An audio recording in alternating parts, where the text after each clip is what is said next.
c'était une boutade. J'ai dit, voilà, c'est sûr qu'une épidémie massive, comme celle qui fut celle de la grippe espagnole après la guerre de 14-18, en effet, équilibrerait la surpopulation de l'Afrique. C'est un propos qui n'est pas, à mon avis, subversif, c'est une opinion. Le premier défi, aujourd'hui, entendez-moi bien, c'est le problème démographique. Nous sommes 7 milliards. Dans 30 ans, nous serons 9 milliards. En 2100, demain matin, nous serons 11 milliards et demi. Jamais, dans l'histoire de l'humanité, il n'y a eu autant d'habitants sur la planète. La première proposition que j'ai voulu faire, c'est la création d'un organisme pour suivre la population mondiale. Et pour moi, le premier défi qui génère d'ailleurs le défi environnemental, c'est combien d'habitants vont pouvoir habiter sur la planète. Mais ce n'est pas le sujet. Le sujet, c'est que pendant tout votre quinquennat, on ne vous a pas entendu parler de démographie. Par contre, vous avez été très volontariste sur le changement climatique. Et tout d'un coup, on a l'impression que les priorités sont inversées. Non, il faut lutter contre le changement climatique. Mais la première cause de dégradation de l'environnement, mais si vous ne voulez pas l'entendre, c'est que vous ne cherchez pas les causes et vous vous intéressez qu'à l'image, c'est le nombre d'habitants dans la planète. Mais vous semblez le Nigeria va donc passer à 400 millions d'habitants. Lagos, sa capitale économique, en a 22 millions. Si on ne pose pas la question de la natalité sur le continent africain, ou de la natalité en Asie, ou de la natalité dans un certain nombre de pays, on ne pourra pas protéger les équilibres écologiques de la planète.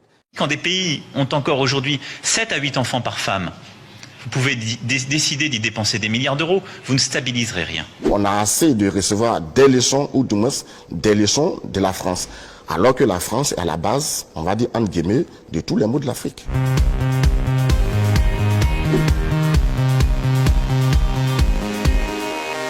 Je pense que M. Macron ne sait pas que c'est parce qu'il a la pauvreté en Afrique et qu'on fait beaucoup d'enfants. Ce n'est pas le fait de faire beaucoup d'enfants qui cause la pauvreté, mais c'est plutôt l'inverse en fait.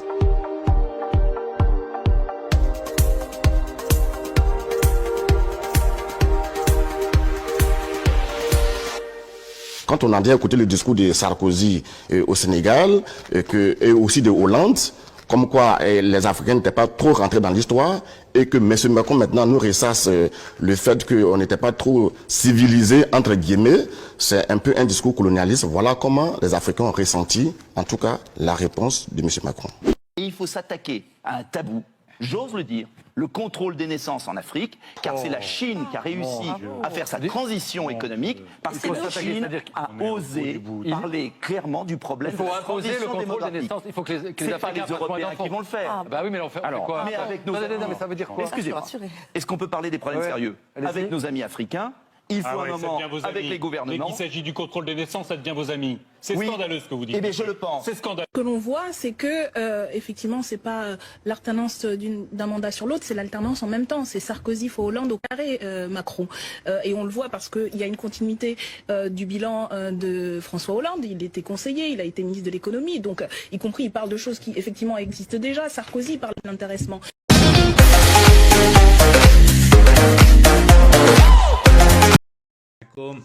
Bon, je vais vous faire une petite vidéo, là je vais vous montrer quelque chose. À la maison, j'ai un livre. Ça s'appelle Le nouveau rapport de la CIA, comment sera le monde en 2025, présenté par Alexandre Adler. Donc, je vous laisse aller regarder qui est Alexandre Adler sur Wikipédia par exemple, vous allez voir. Donc dans ce livre, qui a été publié en 2009, c'est noté ici, édition Robert Laffont, Paris 2009. Si on se rend à la page 240, on va y aller ensemble les frères. Donc ça a été écrit, édité en 2009. Alors, le déclenchement possible d'une pandémie mondiale. L'apparition d'une nouvelle maladie respiratoire humaine virulente extrêmement contagieuse pour laquelle il n'existe pas de traitement adéquat pourrait déclencher une pandémie mondiale. Je vous laisse capturer l'image comme je vous le disais dans le précédent snap. Voilà, qu'est-ce qu'on peut voir ici, ce qui est écrit. Donc, les experts voient dans les souches hautement pathogènes de la grippe aviaire, telles que le H5N1, des candidats probables à ce type de transformation, mais d'autres agents pathogènes comme le coronavirus du SRAS et diverses souches de la grippe auraient les mêmes propriétés. Si une maladie pandémique se déclare, ce sera sans doute une zone à forte densité de population, de grande proximité entre humains et animaux. Si une maladie pandémique se déclare, ce sera sans doute une zone à forte densité de population de grande proximité entre humains et animaux. Voilà, et là je vous laisse la suite si vous voulez lire. Voilà, faites des captures. Donc, on se fout de notre gueule les frères.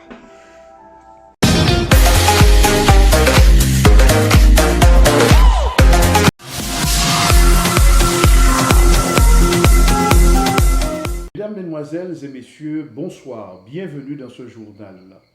Le coronavirus en France, dernier chiffre comprenant les EHPAD et Édouard Philippe, l'invité sur TF1. En effet, face à cette épidémie du coronavirus, le Premier ministre Édouard Philippe est l'invité d'une émission spéciale sur TF1 ce jeudi 2 avril, alors que le coronavirus a provoqué 471 décès de plus ce jour. De premiers chiffres parcellaires en provenance des EHPAD ont aussi été donnés et font l'état de 484 décès depuis le début de l'épidémie. Coronavirus toujours, près de 900 décès dans les EHPAD selon un premier bilan partiel. C'est un premier bilan officiel qui, même partiel, laisse présager un cruel bilan dans les maisons de retraite. Au moins 884 personnes âgées sont décédées dans les maisons de retraite depuis le début de l'épidémie de coronavirus qui a tué plus de 4500 patients à l'hôpital. Près de 50 000 morts et chômage décuplés par un virus à la propagation exponentielle. Une propagation quasi exponentielle, la pandémie de nouveau coronavirus continuait de changer jeudi la face du monde qui compte désormais plus d'1 million d'infections. 50 000 vies fauchées, dont la majorité en Europe, et des conséquences sociales qui s'annoncent dramatiques. Plus de 6,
Il n'y a personne qui soit comme Jésus.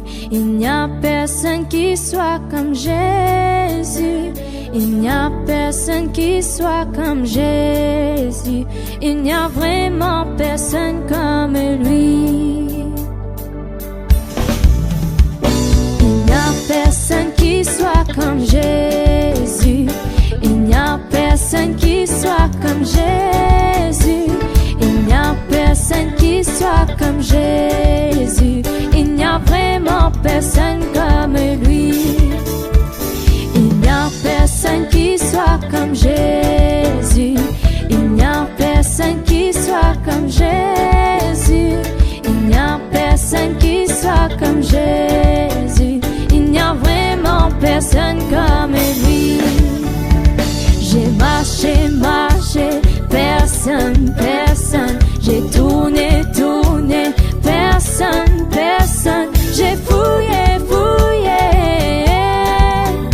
Il n'y a vraiment personne comme lui. Il n'y a personne qui soit comme Jésus. Il n'y a personne qui soit comme Jésus. Il n'y a personne qui soit comme Jésus. Il n'y a vraiment personne comme lui. J'ai marché, marché, personne, personne. J'ai tourné, tourné, personne, personne. J'ai fouillé, fouillé. Il n'y a vraiment personne comme lui.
Chers amis, bonjour, bonjour.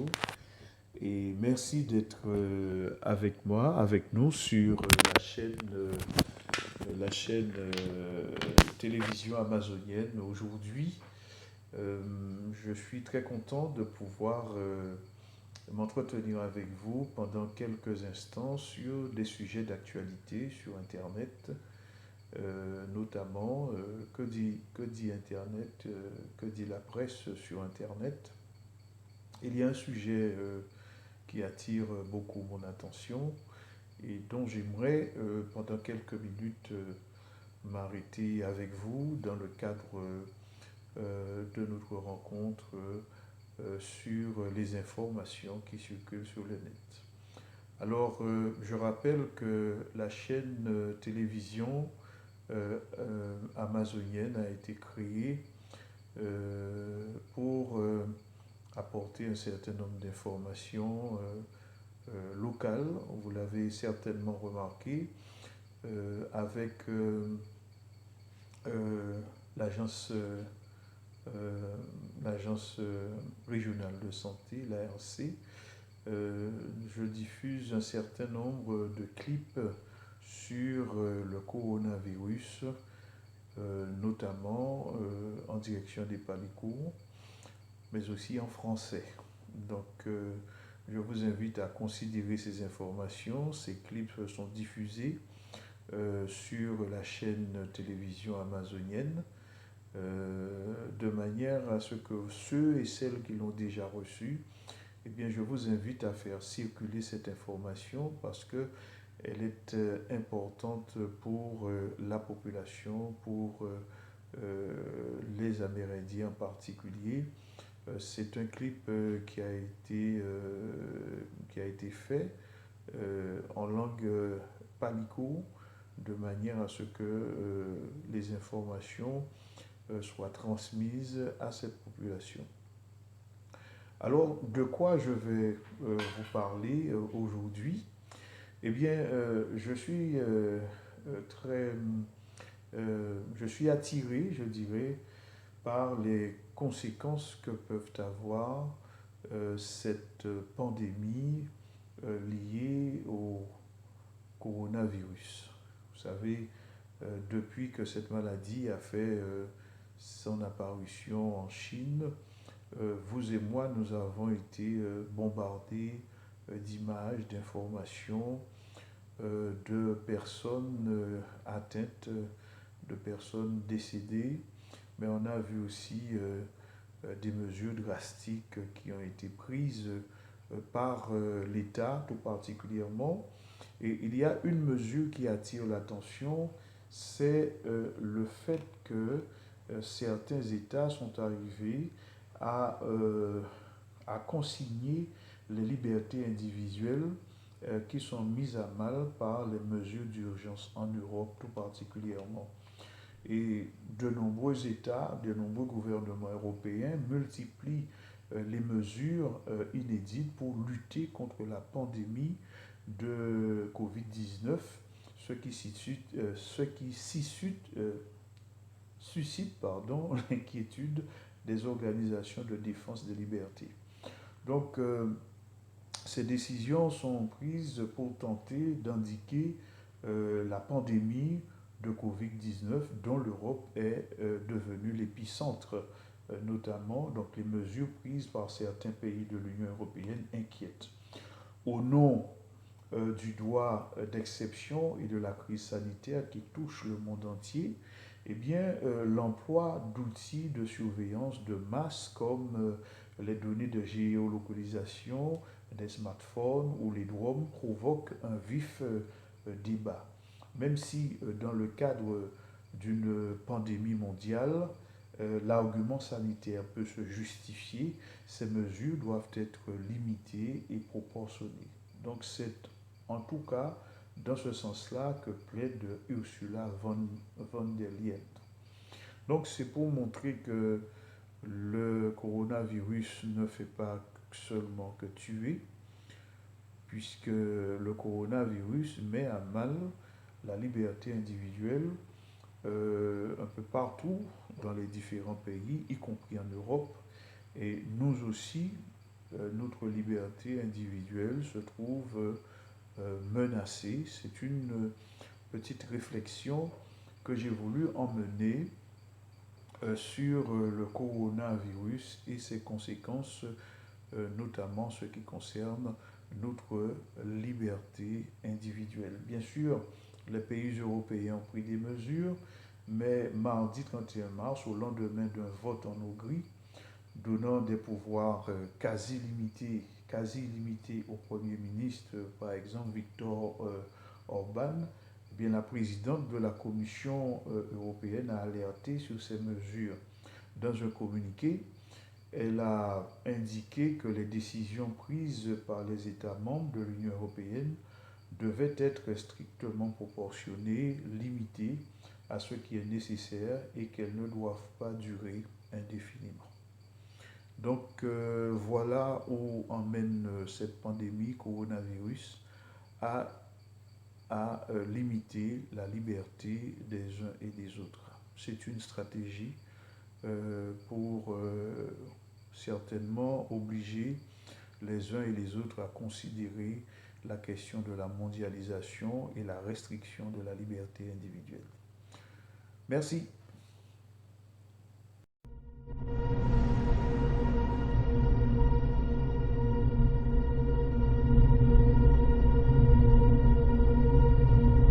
A coronavirus, a virus de parti gau na nya higon tapuno no. Yusa kisien te koso te taki efu te tufe.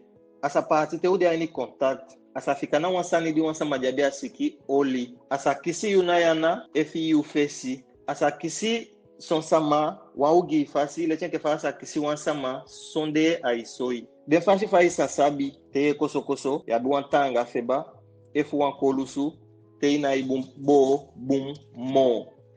Sai mudu fasi kino mukisiyu efu patien kiwanta sama. Umude 1 meter te uta ampueta kanga usefi. Inomu bosha sama efu sekeanwa geana. Umewasi wana so fulule isi jumanga sopu anga wata. Pu belifi na uli inosu imofu efu soi ain. Te koso kobolo ikiwa pampila sakaangisa efuso koso ainya faufi kokwana tana yo subo itefi ya duan blangle sanifu godu gona data gobai sanifu nyang gona aputeiki ala sama mufu standensania utaigi de pikifu efo ani de 2 wiki di pasa yubego koi na wankonde di asiki de efi moksanga wasama diabia a coronavirus ne yabi feba kolusu ye koso efu inaibo bun yumukai na nombu sina feifi